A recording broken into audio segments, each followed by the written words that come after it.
So I'm here at 93 Feet East. We're sat on the stage where Tatiana Moroz has just sang. Tatiana, thank you for joining me. I wonder if you could just tell us, you've just sang some great songs, quite a lot about Bitcoin and protests, but if you could take us back and just explain how you discovered Bitcoin and your love of it. Sure. Well, to me, when I first heard about Bitcoin, I didn't understand what it was and I didn't know why I should care.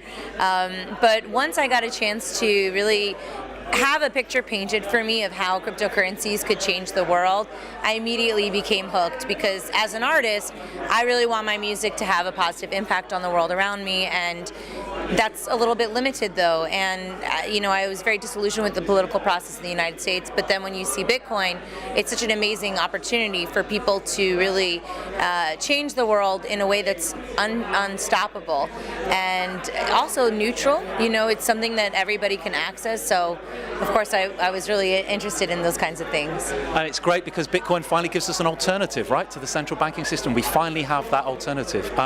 So obviously you're a musician.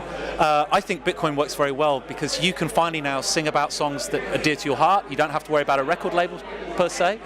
You sing a lot of protest songs, and I, for one, am very glad of that. The American tradition of protest songs. Was this something you'd always done, or did this come hand in hand with getting into Bitcoin?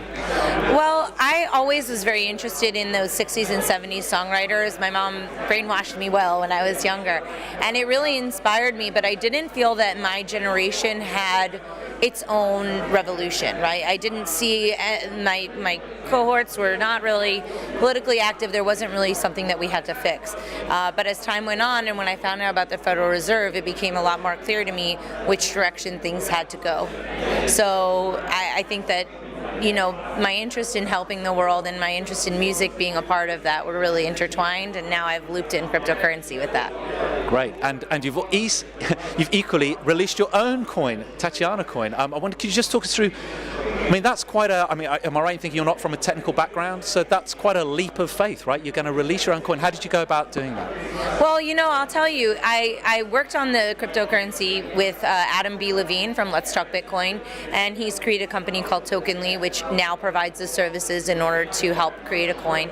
And it was quite difficult at first, but I think that, especially for me, because I'm not a technical person, but in the end, I think it was a really good magic recipe between Adam and I, because Adam is technical, and with my lack of technical expertise, I could really cue him in on, I don't know what you're talking about, this is too weird, Grandma's not going to understand this. And so it's been a really wonderful working experience with him. And the way that Tatiana Coin works is that it's a digital gift certificate that you can use in my store at any time. You can purchase the coins, and this way I'm supported by my community and not by a record label. And it also allows you to message with me directly and to get access to different exclusive content and basically create a community that I actually own the relationship. Right now, if you use different social media sites, they own that relationship, and they also own the security of that data and everything, and that's a little funky for me. It's not something that I want to necessarily be a part of. We're in an age where peer-to-peer is truly possible, where we can actually engage directly with our fans, and why not take advantage of that? And I very much hope that you're the start of what will be a new protest songwriting tradition, because as you said before, if people are releasing their own tokens, they don't have to have a record label telling them what they can and can't sing about. Have you seen others coming about, or other artists approaching you to ask you how you went about getting your coin? Well, a lot of artists are really interested in this, but I wouldn't say that we've done an official public push. So in early 2017, we're going to do a crowd sale, I guess, of some more tokens. And the goal of that will be, we want to raise money for the album. It's expensive to put out a record. And the initial money that we raised only funded the actual recording of the record versus the promotion and the tour and all the other stuff that goes along with it. But when we do this campaign, it will be sort of the alpha test for people, and we're going to use that as a way to bridge to artists. Instead of telling them about it, we're actually going to be able to show them. And now that we have the opportunity to accept dollars for Tatiana Coin, I think it's going to be a lot easier than the first time around, for sure. Great, and we're having the stage dismantled behind us if you're seeing people walking around.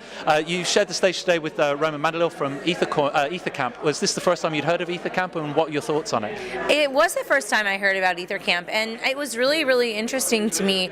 I'm super intrigued by ideas that give more people access to resources.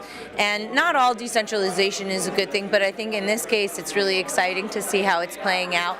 In general, Ethereum is something that I'm a little bit kind of confused about, but it's getting less confusing as time goes on, and seeing these kinds of the ways that people can interact and seeing how that plays out is really cool for me. Well, listen, thank you very much for your time tonight. I really appreciate it, and thanks for the songs. They were great tonight. Really appreciate it. Thank you.